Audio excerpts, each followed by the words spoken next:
What's up, yo, guys? It's your boy Gian fucking Cult, and this is Sauce Girls Bedroom Podcast. We are the number one party provider here in Metro Manila. You know what it is? We are Sauce Girls, and I'm here with Mea! Yeah, Mea, the face of Sauce Girls. Khalifa. You know what I'm saying? So yeah, we're here to ask some question actually. This is the first time that we are going to do podcasts. So ito yung pinakaunang-una. It's the volume 1.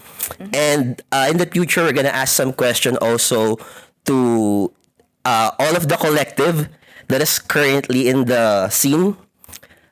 Also lahat din ng mga DJs and etc. Iimbitahan namin kayo dito. So, let's start first with Mea. Mea, kindly introduce yourself. Hey guys, I'm Mea from Sauce Girls, 19 years old. 19 years old. Ilang months ka na nag-Sauce Girls pala? Ilang months ka na? May idea ba? Ano ba? From ano? 2. No. 5 months. 5 months? Tagal mo na pala? Yeah. Like, wait nga, paano ba? You know what? Paano ka nakasali? Ang tawag dito, meron ako nun, meron ako nun nakausap, nasa Pampanga ako nun eh. Okay. Nasa Pampanga ako nun, and then, sakto, naghanap ako ng mga photographer, ganun, kasi I want to, parang gusto kong lumawak yung exposure ko, ganun. So, naghanap ako ng photographer, and then, this photographer na nahanap ko, kilala niya yung Sauce Girls. Yes. Can you drop his name? You still remember? Richard. Si Richard. Si Richard. Okay, si Richard. Yes, Oh, yeah, Richard. Si Richard. Shout out to Richard. That's my guy. Yun. And then, nakwento niya yung about Sauce Girls. So, Yeah. ako, chinek ko yung Sauce Girls. And then, nakita ko na you want me. You want me. Yeah. Want me here. I actually DM her to be part of Sauce So, Girls. ikaw pala yun. Yeah, that's Akala me. ko si Ate Lee yun. Ako yun. Ikaw ba yun? Ako yun. Sorry na. Ako yung God. Tapos ito, ano yung first party mo? Hindi ko na maalala kung... First party ko, Yeah, sa Sauce Girls. nung nasa QC tayo. Nasa Tomas Mora to. QC. Sa Bistro, 225 Bistro. Oh, okay, yeah, I remember it. It's the wild party? Wild party. Cowboy. Yeah, if I remember, yeah. Yun nga yung first party Yung natin. first party ko. So how is it? How's the experience partying sa Sauce Girls so far? So far, sobrang solid, tang ina. At alam mo, hindi ko, before talaga, wala talaga akong balak sumali sa mga ganito. And then, meron ako nakilala na guy na nasa collective din, ganito, ganyan, nagpa-party, ganito, ganyan. Kasi kwento niya sa akin na yung alam mo na, yung parang benefit na makukuha ko kapag nag-host ako, ganyan. And then, nakita ko to na, ay, what if try ko? Tapos, biglang pumasok ka. Yeah. Pumasok ka sa eksena. I mean, I'm not complaining though. But, you know, I'm really happy na dito ako napasok. Hindi sa iba. Yeah.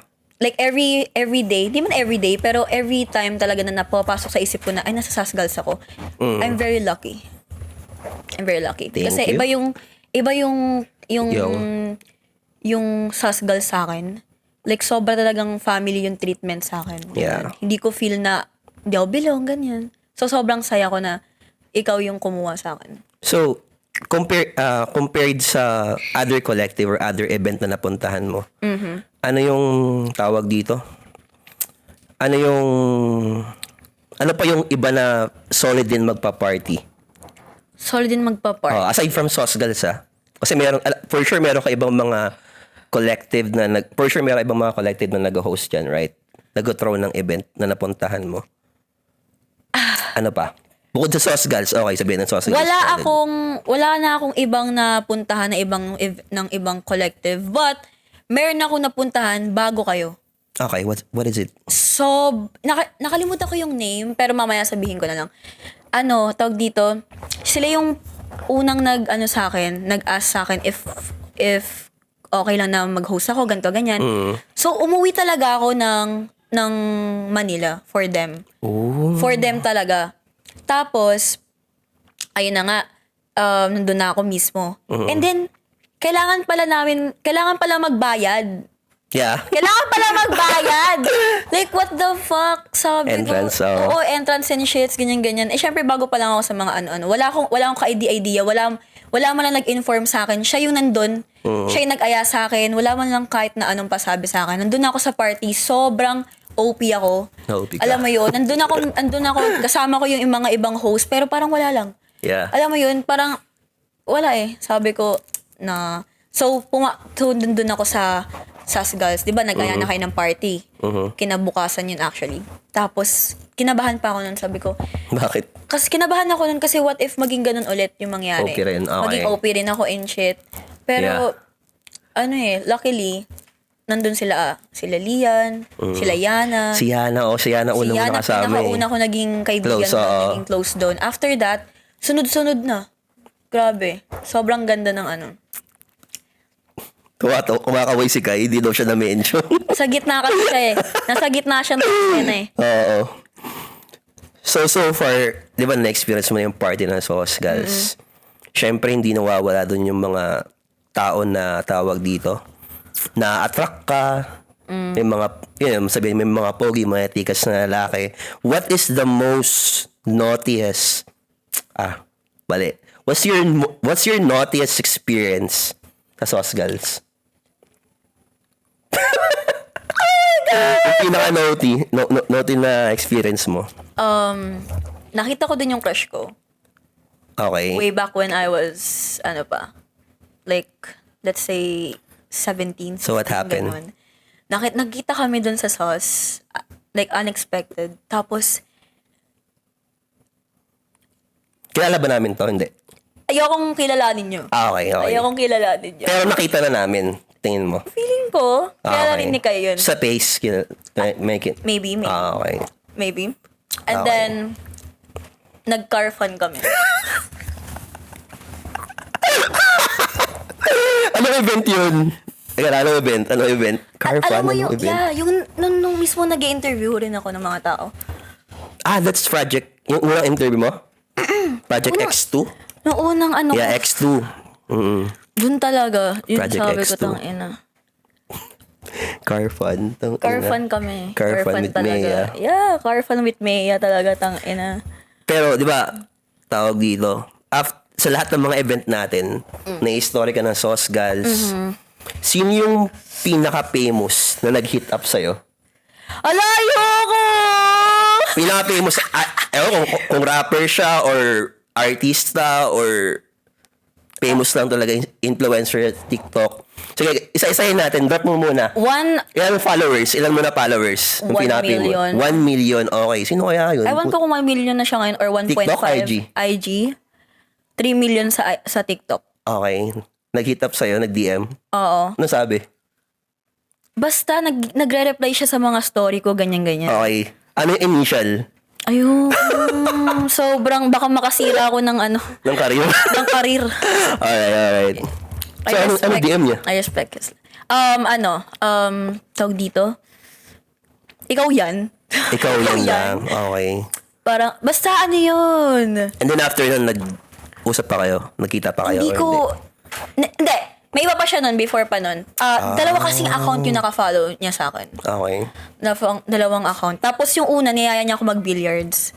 Billiards? Yes, Okay. billiards. Tapos ayun, ayoko. Kasi syempre, I know my limits naman. So, okay. Kala ko naging kayo. Hindi pala naging kayo. Hindi nagagawin. Hindi ko siya in-entertain. Hindi rin. Okay. Hindi talaga. Understood. You mentioned a while ago about your ex. If you were given a chance to go back to your ex, would you still back? If yes, sino siya? Kahit initial lang, kahit di mo bagitin Ex? yun. May babalikan akong ex? Sino man? No. Wala? I got none. Wala kang babalikan ng ex? None. Why? Lahat mo ng ex mo toxic? Hindi sila toxic. Like, traumatic ba yung mga... Yes, traumatic lahat. Almost lahat. Ayokong magsabi ng kung ano na masasama about them. Pero masasabi ko lang is, basta ako, binigay ko yung best ko. Okay, naging genuine ako lahat-lahat. And ayoko rin naman sabihin na hindi nila binigay yung ano nila. I mean, binigay nila yung love na pwede na lang ibigay sa akin. Pero I think kulang. Kulang siya sa, tawag dito, hindi nila akong minamahal sa the way na gusto ko to be loved. You know what I mean? Understood. Kasi iba kasi yung iba kasi yung minamahal mo lang sa mismong gusto niya mismong ma-feel. Kaya, for you, totoo ba yung what is yours will always find you? Wow. Sino tanong ito? Galing mo sa mga followers mo. I think this is from your followers. Followers ko? Yeah. That's solid. What is yours will always find you. Totoo yan. Alam mo ako, sobrang optimistic kong tao. Like, every time na meron nangyayari sa akin, hindi ko siya tinitake as negative way. Okay. I always see it as a positive way. Kung meron man darating sa akin, go lang. Kasi ayokong maka-attract ng mga negative Gusto ko kung kung ibibigay ito sa akin, kung this will benefit me, I'll go for it. No matter what. Gano'n ka-impulsive. Impulsive pala, puta. Siyempre marami naniligaw sa'yo, di ba? No. Wala. Seryoso ba? Pero, eto, thoughts mo to maaari ba na manligaw sa'yo pero walang ilalabas na pera o na malaking pera? Of course! Okay lang sa'yo yun? Of course! Marami akong in-entertain na walang perang involved. Really? Hindi yung Like, paano? Paano sa set nyo? Bigayan. Bigayan? So, 50-50 parang 50-50. Kung ikaw wala ka, wala ka ngayon, wala siyang pang-date sa akin ngayon, wala siyang pang-gastos sa akin ngayon, ako yung gagastos sa kanya. You know, give and take lang naman. I reciprocate. If I feel na yung guy naman nag-e-effort sa akin, I feel like the guy is genuine, I'll give everything. As in everything. Talaga. Everything. Yeah. Parang sarap pala magmahal ni Mea, guys. Sobra! I love hard. I love hard like hard bull. What's up? I swear. Yeah. Tapos ito pa, meron pa isang question. Sabi mo kanina, back, before we set up the podcast, okay lang pag-usapan to. What is that? Yung before, like, paano ba kumalat yun? Ang scandal. Yeah, paano siya kumalat? Well, bago tayo dumating bago sagutin yung mga tanong na yun, let's go have a 10 minutes break. Magbabalik po ang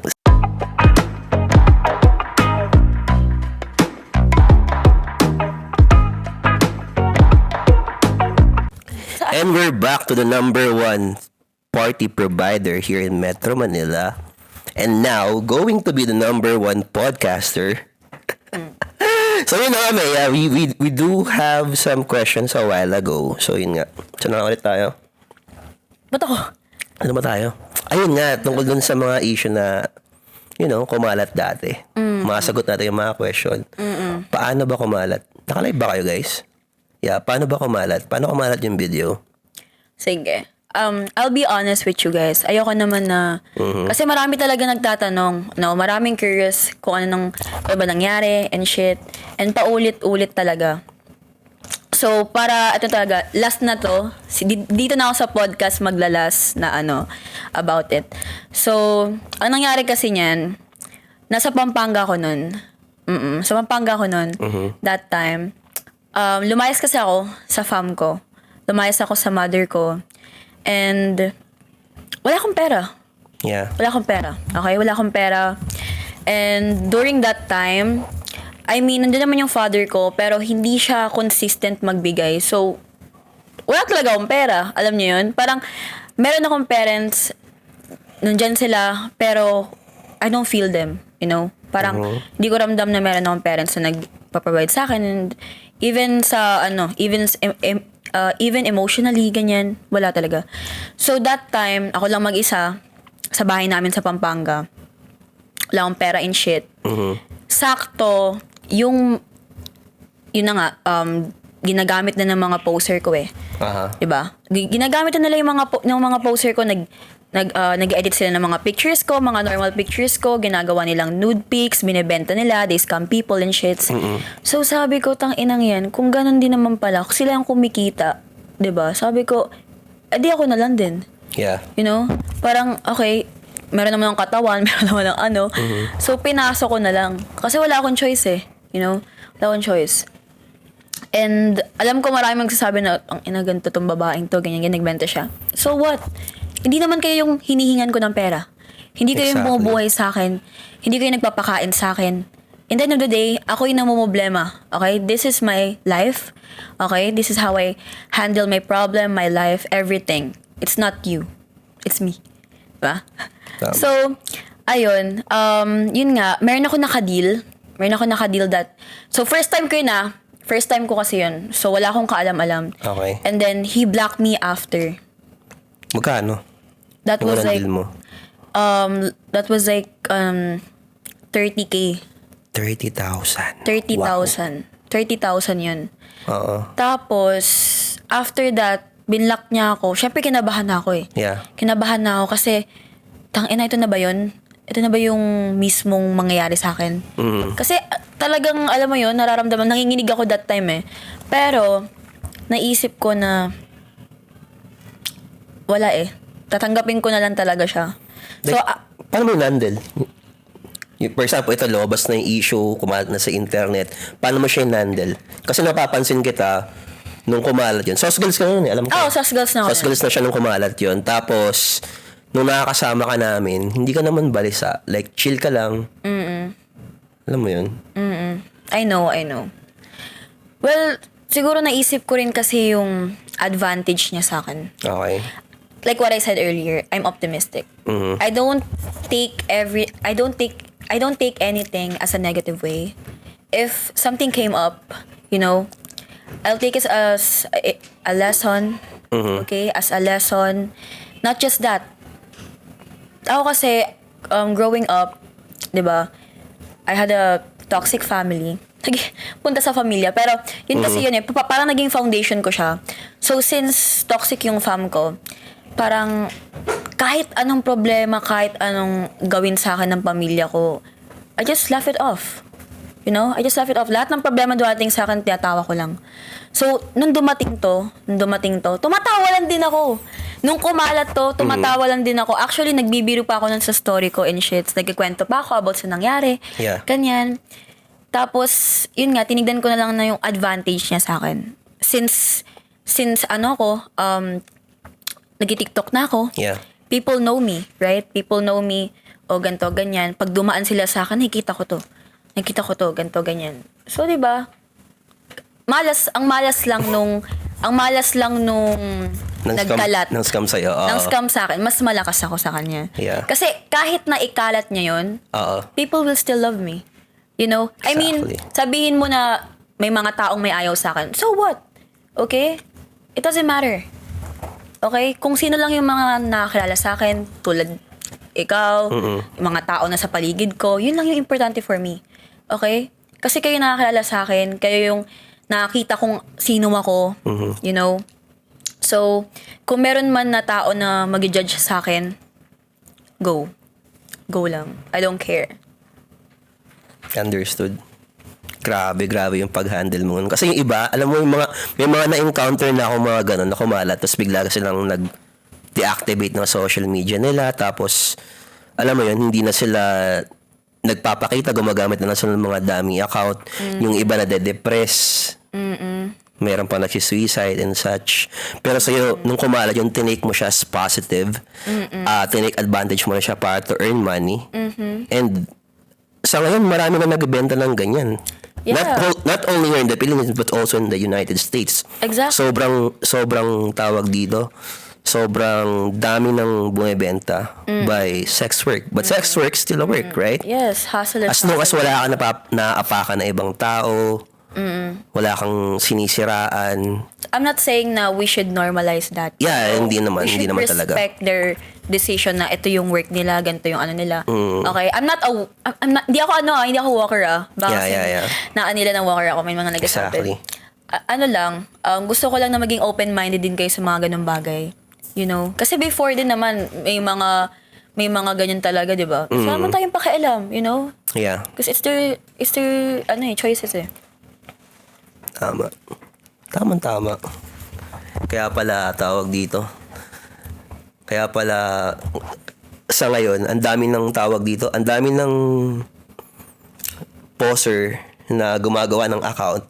Actually, they are helping you Nang kumikita sila, oo. Pero mas kumikita ka kasi, like, for example, nakita na lang yung video mo, makikita na lang yung original account mo, and then mag-DM sila sa'yo. And then that's it. Ako pa rin talaga. Parang pinopromote na rin nila yung mga videos mo and such. Yun pa rin yung nila, yung tulong na rin sa akin. Exactly. Let's jump to the next topic. Okay, go. Ilan yung body count mo? Kasi ganda yun, no? Ilan yung body count mo? Hala. Per year. Ay, charot. Per year. ML. Nagre-reset kada month. Wait, kailan mo yung pinakauna? Joke lang. 17. When I was 17. Oh. First boyfriend. First boyfriend. First boyfriend ko siya. First boyfriend mo. Actually, ko nga na-expect yun Pero siguro kasi, dahil mahal ko siya. You know, I mean, gano'n naman lahat, di ba? Pag mahal mo yung tao, talaga ibibigay mo. Lahat. Bibigay mo sa kanya. Exactly. Ganon. Tapos ayun, binigay ko sa kanya. So, ilan na nga?